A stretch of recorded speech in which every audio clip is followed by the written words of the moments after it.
Welcome back to the Backseat Startup Podcast with your host, Andrew Hutton. All right, welcome back, everyone. Andrew here, your host for the Backseat Startup, and I'm excited to be joined today by Ioanna Mantzouridou Onasi, the co-founder of Dextego, and which is a learning and AI-powered learning startup. And I'm really excited for what we have today, the discussion that we're going to dive into, and for you to learn a little bit more about Dextego. But Ioanna, before we go too far, welcome to the show. Thanks for being here. Thank you so much, Andrew. It's a pleasure. I'm looking forward to it. Yeah, same. I was getting to know Dextego and what you're building. I think learning has been stuck in the 90s, and learning management systems, I've worked on those in the past. They are they are in dire need of a revolution. Tell us a little bit about what you're building and what's so cool about Dextego. Yes, awesome. I'm glad firstly you've had that experience so you can relate.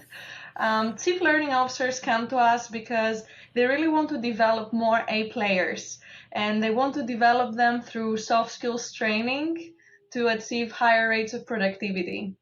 And as you know, with LMS, the experience has become easier for the development. Like you can drag and drop, you can do more customizations, but it hasn't changed for the learner themselves in the sense that it's not that personalized. So in a nutshell, what we do with our AI codes is hyper-personalized soft skills training according to someone's role in the industry with micro challenges. So these daily challenges help you accelerate your career, develop the skills you need to succeed, and join the A Players Club. That's awesome. I everything about that resonates, just because you're getting to like the heart of like work that, yeah, you can go learn the skills, you can go take a course somewhere, you can learn a data science this or something that, but we kind of know what it takes to really move along in the workplace, right? So just like, let me give you a space to unpack that a little bit. Like, what does a gamified micro learning soft skills experience look like? Like, what might somebody be going through? I'm really curious. Awesome. Yeah. So let's take an example of a scenario for you, for instance, as a podcast host. You can have someone that you're super passionate about their career, like you want to talk to them, and they come here and they don't say a thing, like they freeze, or, they're an introvert, so it's very hard to have that conversation. That's like a realistic challenge you could have. So now you reply through video, answering the question, and their AI coach sees your facial expressions, your tone, your pitch, and what you're saying, and gives you personalized feedback back on how you can amplify your skills to deal with that scenario in real life.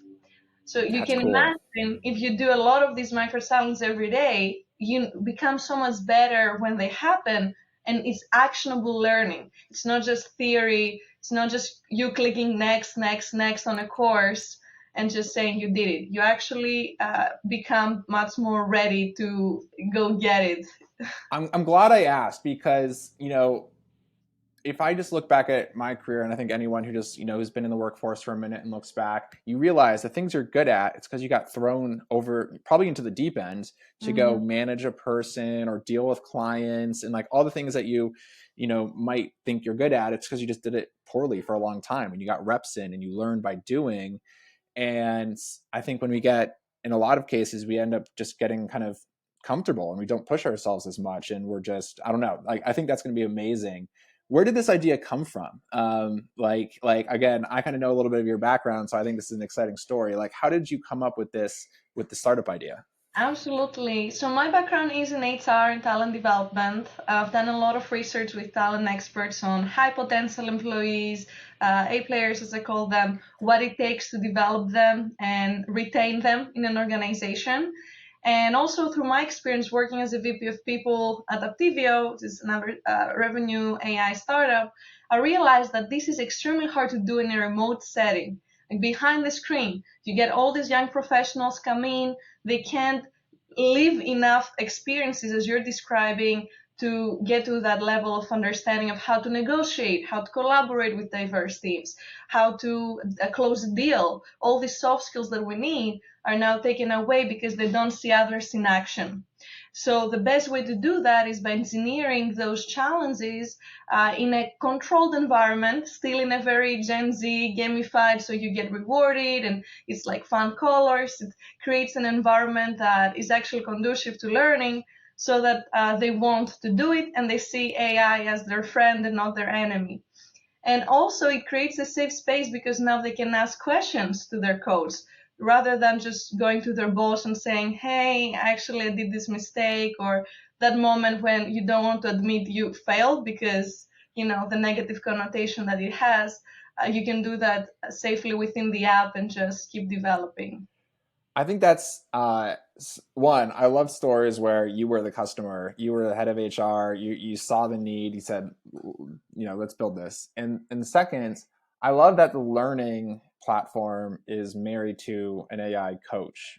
That's one of my, I have a few experiences of teaching along the way. I've taught in a university setting. We do a lot of education at day one for founders. And, one of my pedagogical beliefs is that you really need to learn by doing, and then just have somebody say like, hey, do a little bit like this next time, right? It's coaching, having that, not even TA, like that personal trainer alongside you is how we're going to learn this, 21st century skills, right?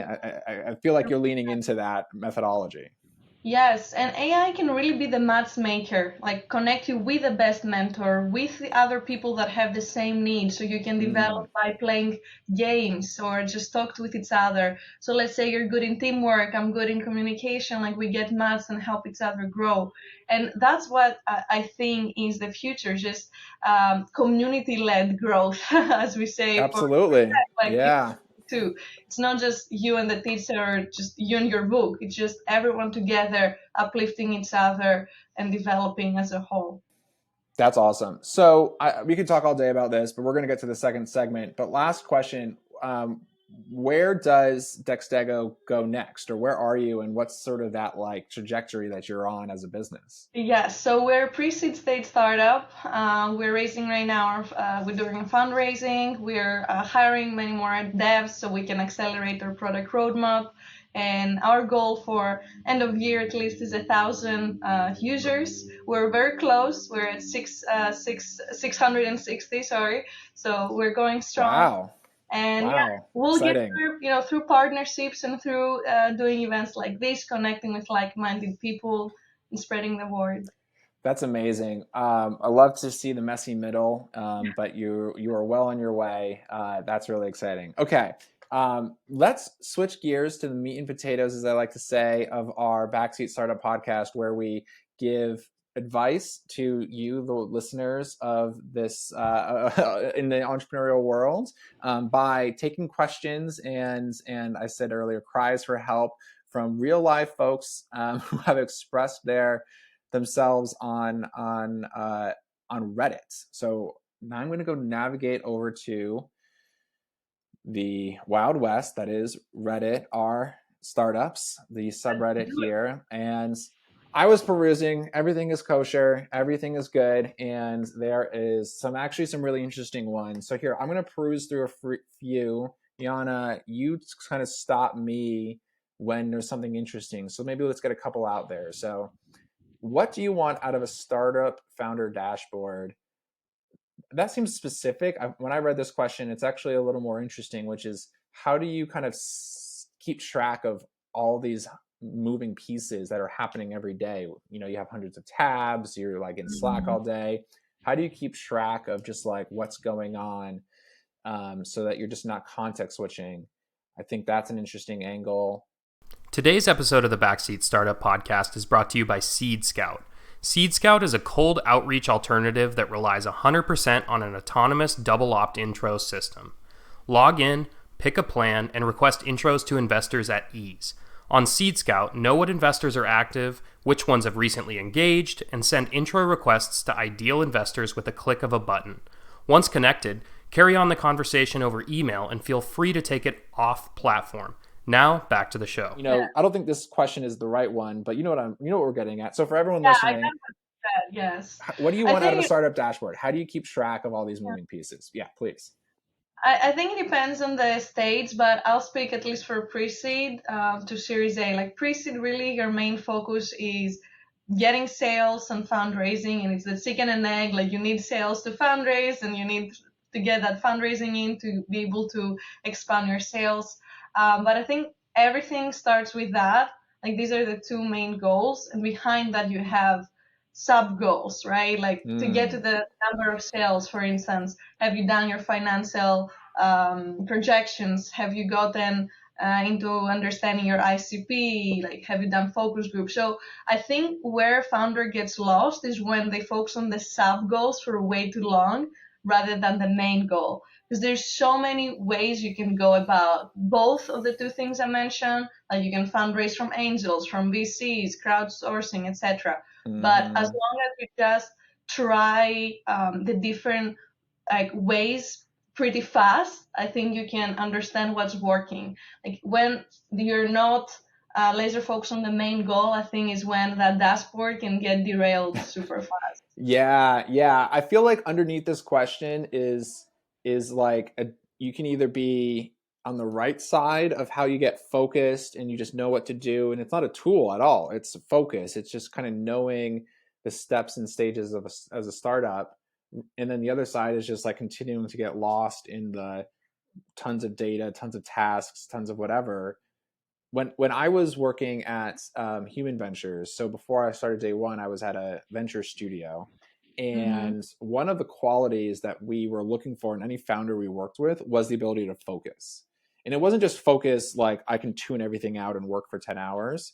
It's knowing what to focus on, right? And so I completely agree that knowing and having that sense of what is that like truly important thing is kind of make or break for a founder. And if you can tune out anything else. So you mentioned those two things. You mentioned fundraising and sales, right? So how has that been for you to like stay focused on those things and tune out the noise or keep the data, the chaos at bay? What's that been like in your experience? Right. I think I quickly realized that everyone has an opinion and they have a strong opinion on things. So understanding how to navigate that allowed me to stay focused. So you definitely want to hear it all feedback, but you need to be quick in filtering it out. And the problem is you talk to so many people every day as a founder that might have totally opposite opinions. So you need to have enough of I guess, base, like enough, for instance, in my case, chief learning officer saying one, and enough like Angel saying another point to make this a valid argument.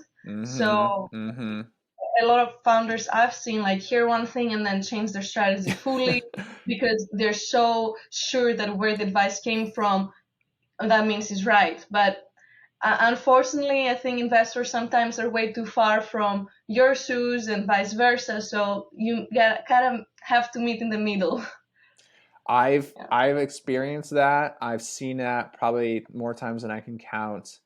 And I completely resonate with that idea that you as a founder, this is one of those things that's really hard to articulate, but you said it pretty well, right? You as a founder do, in some ways, you need this foundation. You said foundation. I think that's the right thing. You need this understanding of how your business works, where your business is going, what success at each step looks like.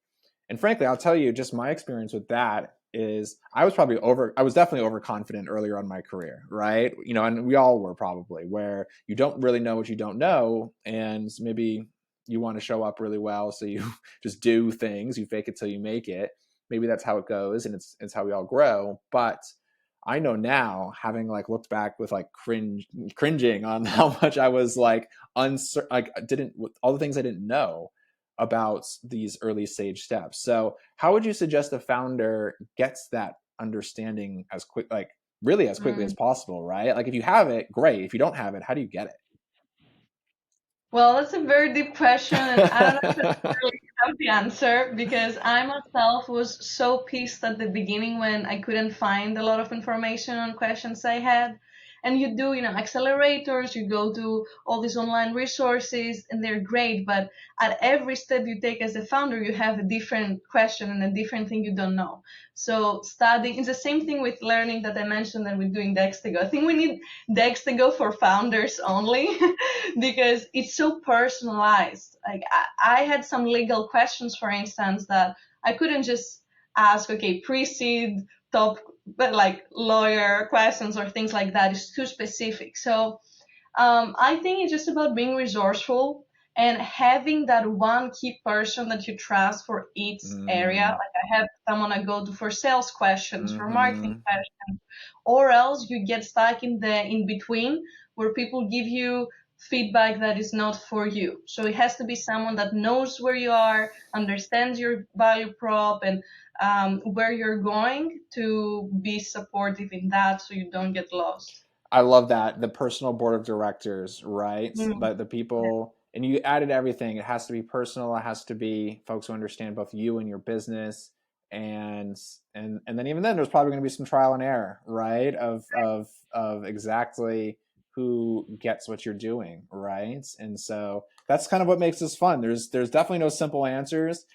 I'm really glad that we bit off what is like we just like probably just scratched the surface, but what we just tried to tackle is like a fundamentally, like, in some ways, like the thing for a founder at this early stage. You're going to get bombarded with advice.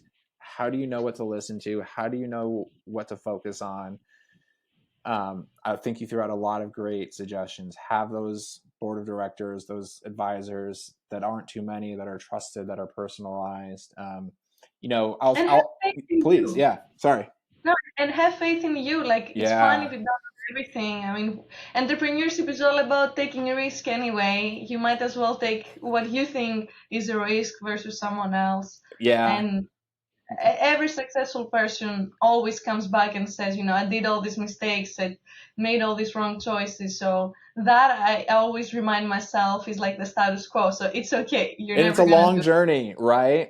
If you're in the middle of making one of your mistakes, like the end, failure isn't fatal kind of thing, right? It's just that pick yourself up. It's the next one. And all the more reason to just get doing things, trying things, right? That's another big element we don't have time to bite off, but in the world of entrepreneurship and startups, the way that you go through something you don't know isn't by like overthinking it, and it's not by like necessarily talking about it. You just do it and get your failures out of the way as quickly and as cheaply, as inexpensively as possible. You're gonna fail, whether it's in a big way or a small way, right? So just get it going and get the ball rolling.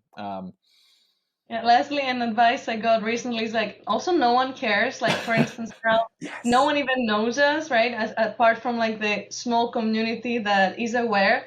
Like you putting, for instance, a different messaging on your website every single day is okay. No one cares, and probably like no one notices unless you tell them. So don't be afraid Try things. We are kindred spirits, Ioanna. This was a pleasure. Let's wrap it up here so we can get out and under our 20-minute mark. Please tell us how folks can find you on social media, how they can find Dextego and learn or get involved. What's the call to action here? Yes. If you want to be a Dexter, which is what we call our users, cool. You can go to app.dextego.com and create an account. You can also go to our website, dextego.com, to check out cool resources, blog posts, ebooks, and join our community. Amazing. Well, that's what we have for you today. Thanks for listening. I'm Andrew, host of the Backseat Startup. Ioanna, thanks so much for joining us today and sharing your wisdom and about Dextego. And we'll see you all around. Bye, everyone. Thanks for joining. Thank you. Bye-bye. The Backseat Startup Podcast is brought to you by Startup Founder Daily, a platform to showcase your startup and compete for free PR. Head over to startupfounderdaily.com to submit your company. And for those of you who don't know me, I'm Andrew, one of the founders of Day One, and we offer personalized founder coaching tailored to help founders get close to their customers, nail your pitch, and map out next steps to grow your business and raise capital. You can go over to joinday1.com to check out what we do and how we've helped over 500 founders to date. Use code SFD250 for $250 off the program fee.